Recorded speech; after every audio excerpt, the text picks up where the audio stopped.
sound or audio recorded musical records, including our meeting minutes, may be made available to the public. Will Senator Peterson please lead us in the Pledge of Allegiance? I pledge allegiance to the flag of the United States of America and to the republic for which it stands, one nation, under God, indivisible, with liberty and justice for all. Will Senator Wilkins please lead us in the Indigenous Land Acknowledgement? We acknowledge that the University of Florida is located on the ancestral and present homelands of Ais, Appalachee, Calusa, Creek, Miccosukee, and Yamasee peoples, with our main campus located on the ancestral territory of the Papineau and the Seminole peoples. The Papineau, of Temecula affiliation, lived here in the Alachua region until the destruction of their towns in the early 1700s. We pay our respect to these indigenous elders and descendants of the past and present, especially those who have called the University of Florida home within their lifetime. And now, for a moment of silence. Thank you, and please join me in a moment of silence. Will a member of the Rules and Ethics Committee please come and conduct roll call?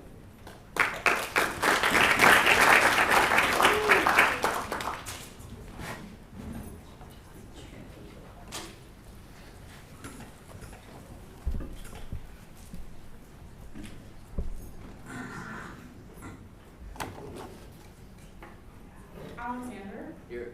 Here. Alvarez. Alvarez. Beery. Here.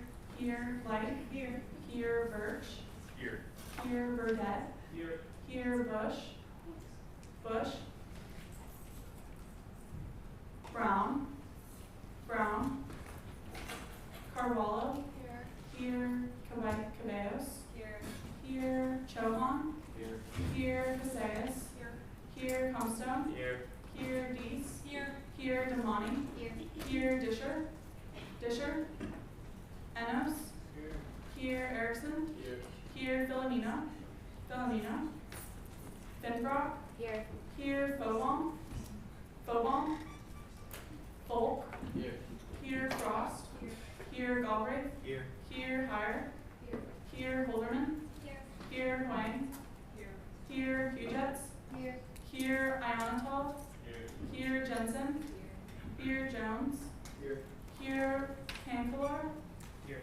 Here. Kim. Here. Here. Little. Here. Here. Longwater. Here. Mahmoudi. Here. Here. Monmaraton. Here. Mies. Here. Here. Melmet. Here. Here. Metric is here. Meyerowitz. Here.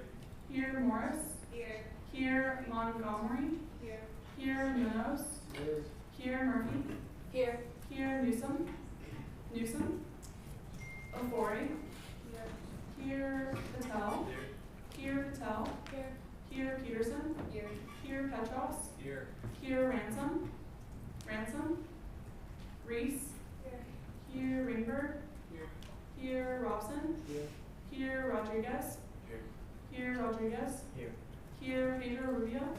Here. Sorry, I don't know his full name. Solis. Here. Sacalarios. Here. Sangradka. Here. Here. Santon. Santon. Shemifar. Here. Here. Spiegel. Here. Here. Stein. Here. Here. Stoudemire. Here. Here. Sauce. Sauce. Sullivan. Here. Here. Thompson. Here. Here. Tibbles. Here. Here. Tyson. Here. Here. Vautier. Here. Here. Warner. Here. Here. Wilkins. Here. Here. Is there anyone's name I did not call? There are 64 senators present.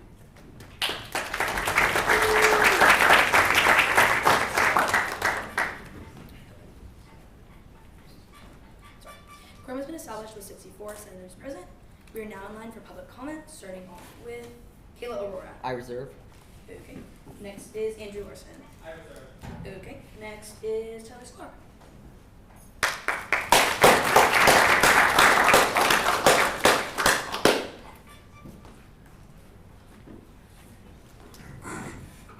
Good evening. Good evening.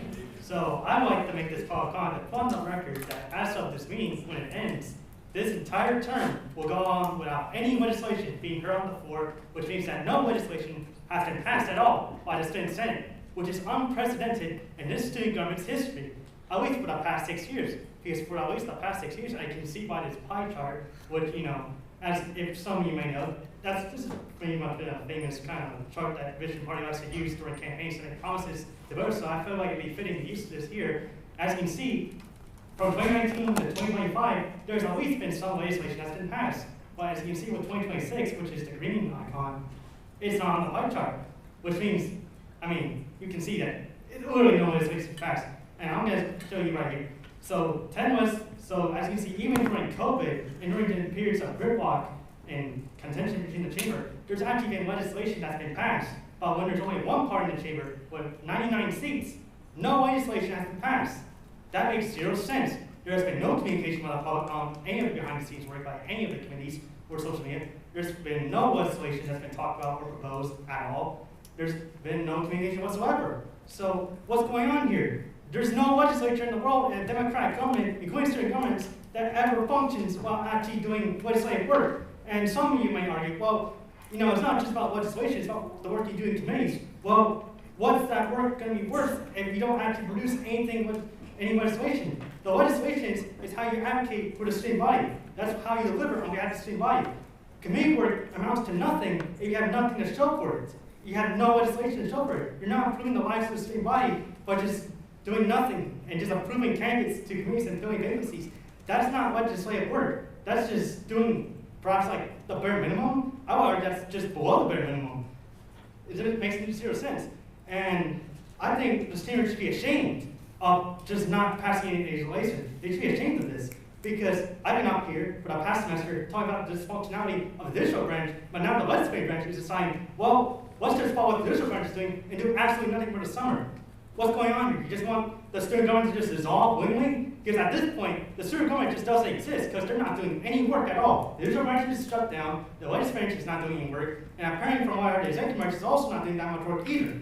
So what's going on here? This demands an answer on behalf of the student body. The student body should know why legislation is not being passed whatsoever. Like, this is shameful. And this is about, and this goes into another concern, which is because if there's no legislation being passed, then that shows that there's just a lack of accountability. They push initiatives along. Where's the accountability? And that's been exacerbated by the judicial branch deciding, well, let's not hold people accountable for potential election violations. And I might point to another concern that I found on Sunday with committee, because even with the committee work, I would argue that that also has been subpar. So as you can see here, I have an image here of a resume and ID sheet that's been thrown in the trash by the RNA committee. And I took this image at 2:41 p.m. during a recess in between introduced deliberations, which means they threw away this ID sheet and delivering ID sheet and resume in the trash before deliberation starts. That makes zero sense.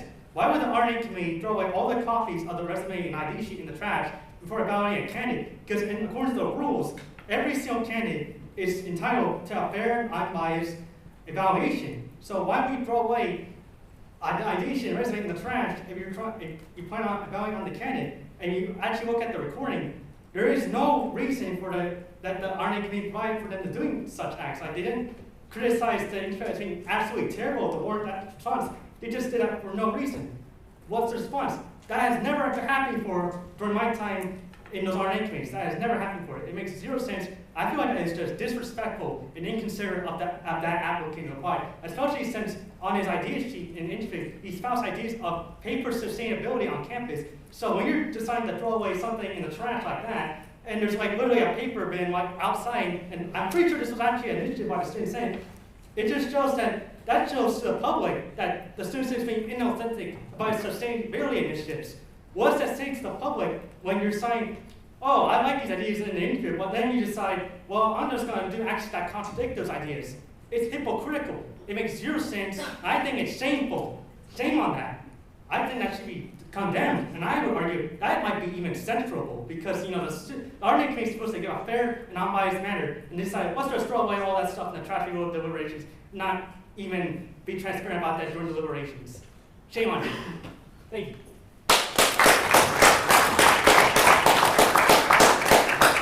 Thank you. We are now back in line for Kayla Arora. Thank you.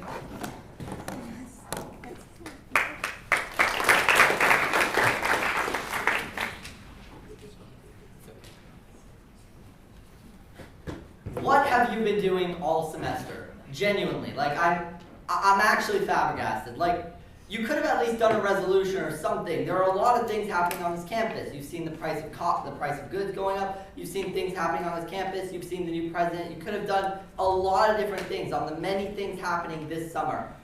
You have not done anything. And this is unprecedented. Literally, like every single other summer A for the past 1, 2, 3, 4, 5, 6, 7, 8 years, you guys have done at least one bill. You haven't done anything here. Literally, the last time you guys had this little was, I don't even think there was one. Genuinely, like, make a bill. It's not that hard. Just like put the words on the paper and submit it. There are a lot of things that you guys could go over. We just hired a new president.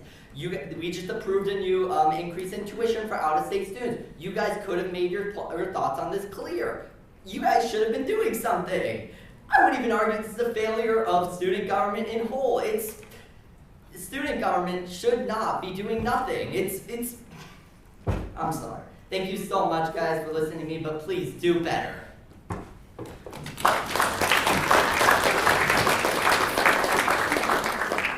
You're now back in line for Andrew Larsen.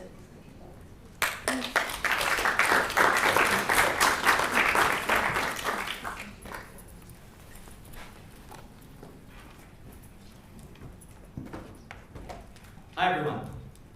A couple months ago, when the Vision Party completed its takeover of our student senate by winning every single seat in an uncontested election, it wasn't a good night for me. I said to myself, oh no, our student government is dead. It was kind of going through it. But then the next morning, I woke up, I took a deep breath. I calmed myself and I said, no, Andrew, these are the same Vision Party senators you've served in the chamber alongside for the past 2 years. Sure, we disagree on a lot of issues. Sure, sometimes they can be megalomaniacs, but that's okay. That's all right. They're still working for the good of the student body. I've seen it. I've seen it day in and day out, meeting after meeting. I don't love the direction our student government is heading in, but it's not dead. Our student government is very much alive, even if it's not my favorite. So, imagine my surprise when I find out that this summer A, not a single piece of legislation was passed. Not a single piece of legislation was even fully submitted. I'm going to echo the sentiment of the past two speakers. What has been going on in this chamber for the past 6 weeks? Nobody? I mean, I know you can't actually respond to me, but come on, what is happening? We can't even write a resolution. We've heard all those things that resolutions can be written about. It's Pride Month. The Student Senate typically writes a Pride Month resolution. It's happened every June for the past however many years. Not this year. 0 bills. You have all changed our mind. Our student government is in fact dead. Incapable of producing a single piece of legislation for the whole term. The summer is usually a particularly productive time for the chamber. It's a time of a lot of new faces in the chamber, a lot of excitement. As we've seen in some of the graphs shown, typically the summer is a hotspot for legislation. Even during COVID, the notorious 2023 gridlock, when supposedly our student government was completely shut down. They wrote bills, they voted on bills, they submitted bills. Not this summer. This is embarrassing. So, allow me to suggest a piece of legislation for you for the upcoming summer B term. This past spring semester, I submitted a resolution urging the University of Florida Police Department to voluntarily end their 287G agreement with Immigration and Customs Enforcement, ICE.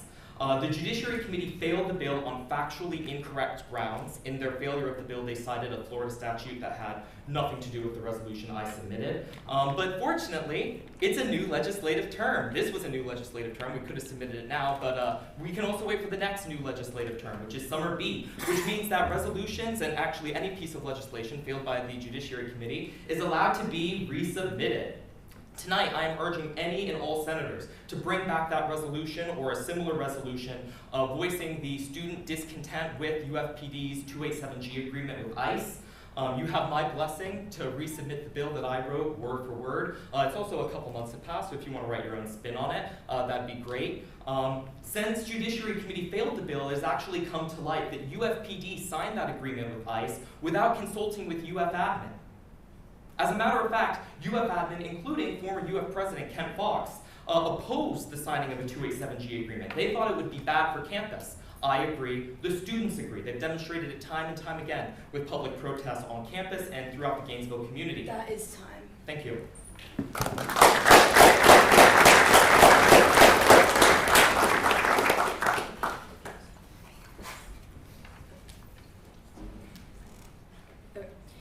now in line for executive branch reports. Is there anyone here from the executive branch?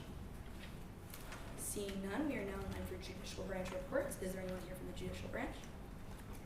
Seeing none, we are now in line for goodbye speeches. There are none.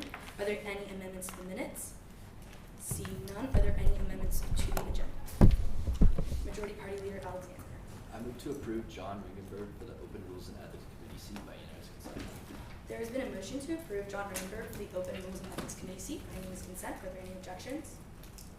Hearing none, that motion passes. Follow up. Follow up. I move to approve the block of replacement seat nominations by unanimous consent. There's been a motion to approve the block of replacement seat nominations by unanimous consent. Do I hear any objections? Hearing none, that motion passes. Follow up. Follow up. I move to create a special rule to add a section for appeals to the agenda by unanimous consent. There's been a motion to create a special rule to add a section for appeals to the agenda by unanimous consent. Are there any objections? Hearing none, that motion passes. Follow up. Follow up. I move to add the appeal that was heard and approved by the Rules and Ethics Committee to the agenda section, or to the appeals section on the agenda by unanimous consent. There has been a motion to add the appeal that was heard and approved by the Rules and Ethics Committee to the appeals section on the agenda by unanimous consent. Do I hear any objections? Hearing none, that motion passes. Follow up. Follow up. I move to approve the aforementioned appeal by unanimous consent.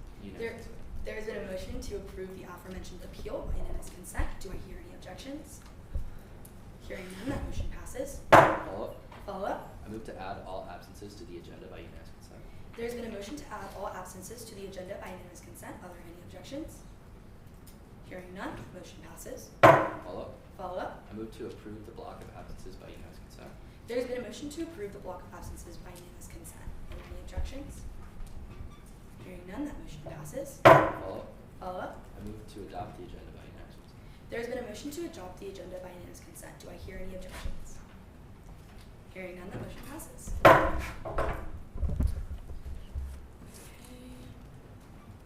We are now in line for executive branch nominations. There are none. We are now in line for judicial branch nominations. There are none. We are now in line for legislative branch nominations. There are none. We are now in line for legislation under first reading. There is none. We are now in line for legislation under second reading. There is none. We are now in line for vetoes. There are none. We are now in line for absences. There are none. And now we are in line for my report. Thank you guys for coming again this Tuesday. I wanted to quickly mention that the first meeting after this upcoming academic break is going to be July 7th. So mark your calendars if you're coming back.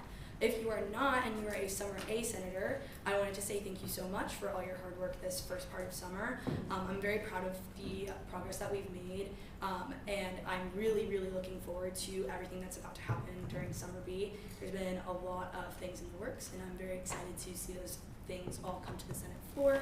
And I also wanted to wish everyone good luck on their finals. That's it from me. So now we are in line for standing committee reports, starting with the replacement and agenda committee with Pro Tempore Finfra.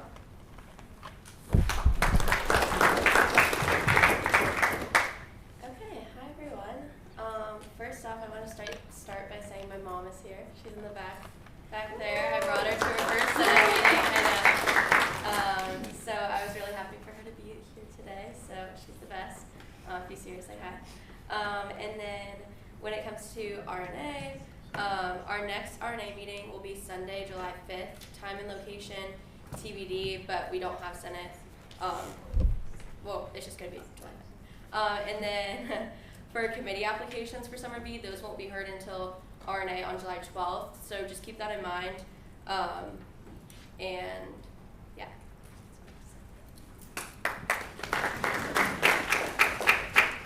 We are now in line for the Judiciary Committee report with Chair Melman. Great.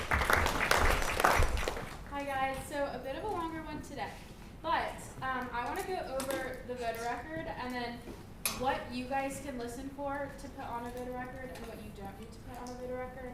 So starting with unanimous consent thing. So unanimous consent means that every single person in this chamber consents to something being passed, being failed, being amended to. So when you hear someone saying by unanimous consent, you should all know what that is, but that is what it is. So we don't need to add that to the voter record. Under other, obviously indicate how you voted if it's already written there, but you wouldn't have to add that necessarily under other because if something passes by unanimous consent, it's already assumed that you are passing it or failing it or whatever it is. The exception to that is if you would abstain from a vote. So if you hear something passed by unanimous consent and you abstain from the vote, that does need to be indicated on your voter record, no matter if it's already written, if you need to write it under other. So abstentions, even if it's passed by unanimous consent, you need to indicate that, and then also let the Senate secretaries know that abstention happened. And then speaking of Senate secretaries, every single person, please look in your email right now. You should have gotten an email from the Senate secretaries, just a test to make sure that you guys are on the listserv. So I'm going to give you guys a second. Please check if you got that email, pull it up.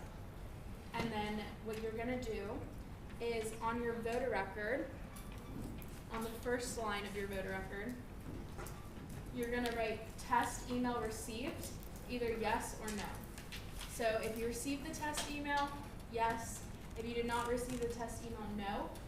You don't need to talk to the Senate secretaries about it. They will know based off of your response on the voter record.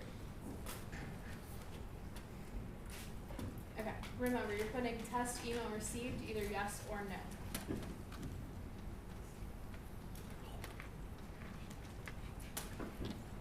Okay, moving on. You can start submitting legislation for Summer B after Summer A is over. So per the codes, all legislation is procedurally withdrawn. That is kind of like in the void in between academic and legislative terms. So that includes in between Summer A and Summer B. So after Summer A is over, and I would say like once Summer B classes start, then go ahead and you can send those over to the Judiciary email just to make sure that that is like the start of the new legislative term. Moving on, speaking of legislation, remember that if you ever need help writing legislation, I'm here, all of Senate exec is here, we'd love to help you. Any members of the Judiciary Committee, please let us know if you need help writing anything. And remember that advocacy for the student body is not solely about what you write, but actually what you do. So talk to administrators, talk to faculty, talk to students. It's not just necessarily about writing anything, it's about writing something meaningful. So as you guys all have been, continue to speak to people because that is true advocacy. Thank you.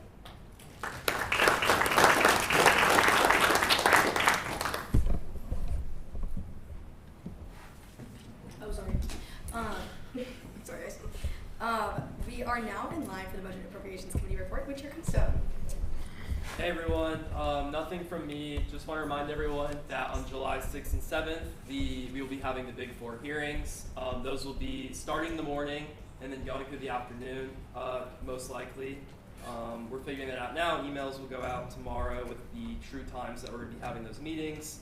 And then, yeah, thanks everyone for the hard work this semester. I'm really excited for Summer B. There's a lot of stuff the budget will be doing, so stay on the lookout. And yeah, hope everyone has a good midsummer break. Thanks, guys.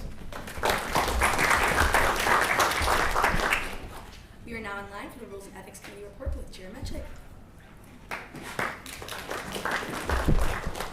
Okay, a little bit of a longer report for me. Sorry, guys. So first of all, congrats, John. Now we have 2 Johns on committee, which is pretty fun.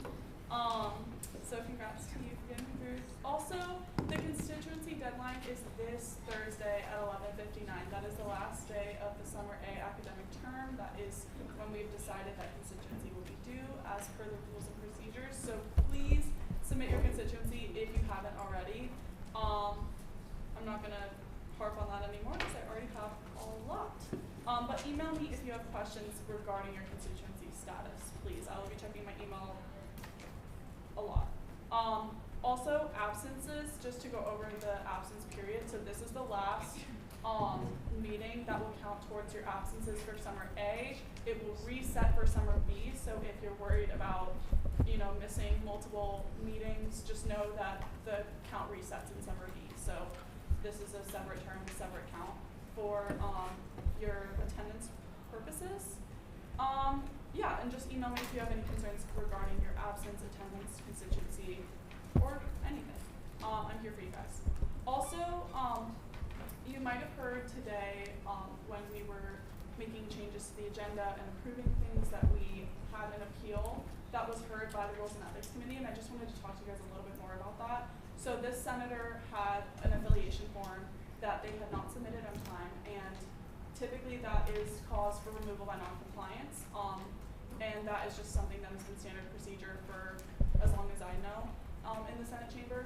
However, this senator did have a valid reason that was felt by the Rules and Ethics Committee, saying that by the time they had received the email with the form, they were actually in a place where they didn't have cell service, and they proved that to the committee. And we felt that this was, we had confidence in the senator's testimony and just their excuses, and we did review that the access to the forms that they had access to, it wasn't included. So we did just want to reiterate that we felt that this was a valid cause for an appeal. We typically don't grant these. We actually typically don't have hearings for appeals because most of the time people don't have valid reasons, but we did feel that this was a valid reason. So I just wanted to touch on that a little bit, and if anyone has any questions or concerns about that, please come talk to me. I'm really happy to discuss that with you, or talk to anyone on the committee, because everyone that's here was at the meeting. So, okay. Also, goodbye, everyone. So this is actually my last meeting as chair, which is really sad. I'm studying abroad in summer B, which is bittersweet because I've been in Senate for so long and I'm going to miss all of you great amount. But I'm still going to be back for the fall. I'm just not going to be here for summer B, and my chair position will be open. I just wanted to let you guys know, and I wish you all the best. I'm still a friend and I'm still around, so text me about anything always. But yeah, I'll give an actual goodbye speech in the fall. I'm not going to get email right now. Okay. Also, on maybe a less happy note, but just something that I feel like I have to touch on, just based on my values. I don't condone any sort of violence or aggression, and even things that could be taken that way. And I just, when I see, I really do condone, if you're gonna have a concern or anything, I condone that. I condone opinions that aren't my own. I've always welcomed, other perspectives, but I don't necessarily condone even images of weapons, even if it wasn't intended to be, any type of, aggressive manner. It could always be perceived that way. You never know someone's personal experiences and what they've gone through and how they might take that.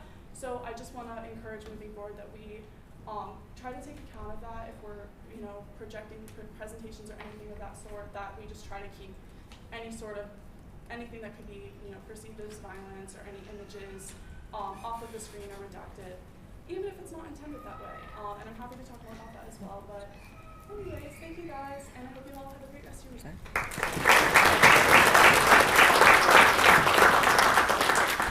We are now in line for the Information and Communications Committee report with Chair Patel. Hi everyone, really short from me. If you don't have access to the tabling form, if you were voted in as a replacement senator kind of recently, email me, email info@sg.edu, and I will get that to you. Also, if you haven't had new senator orientation email, we will have another one at the beginning of summer B, but just make sure. Also, everyone say hi to the day in the life. Ready, 3, 2, 1. Yay. Similar to Zoe, I will not be here summer B, so I'm also resigning my position as chair. I actually just sent them an email about that, so I will see you guys in the fall now, but that's all from me.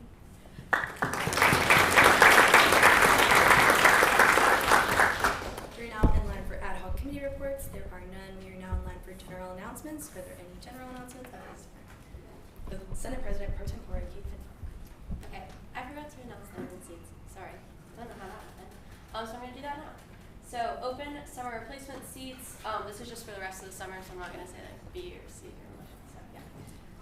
These are open summer replacement seats. Arts, baby, Broward Rawlings, dentistry, design, construction, and planning, education, engineering, graduate and family housing, graduate, there's 8 of those, Graham, Hamilton, HHP, journalism, Lakeside, Murphy, and that position would be until July 10th.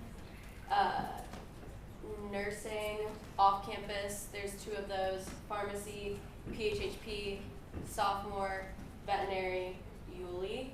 And then as for summer committee seats, there's 2 judiciary, 3 rules and ethics, and 1 information and communications. And then for open permanent seats, well, also for the committee seats, those don't include the 2 chair positions now, so rules and ethics and then information and communications. And then for open permanent seats, there's Graham, graduate, there's 5, dentistry, PHHP. And yeah, that's all of this. Thank you. Are there any other announcements at this time? Okay, with that, I adjourn this meeting at 7:36 p.m.